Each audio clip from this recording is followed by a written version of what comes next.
Okay guys, sorry for my English. I have a fork rocksox pike. You can see product number. I'm just pull it away lower legs, then I fix one of these, and now I try to shake one leg, and you can listen clicks from this place or maybe this place.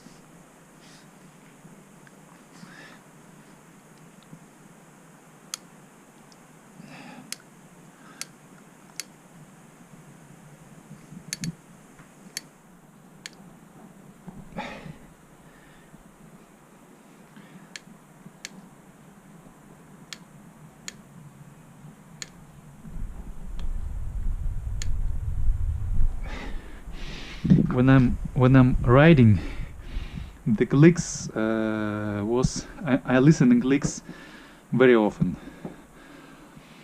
A little bumps, a little rocks, and every time I'm listening clicks. That's all.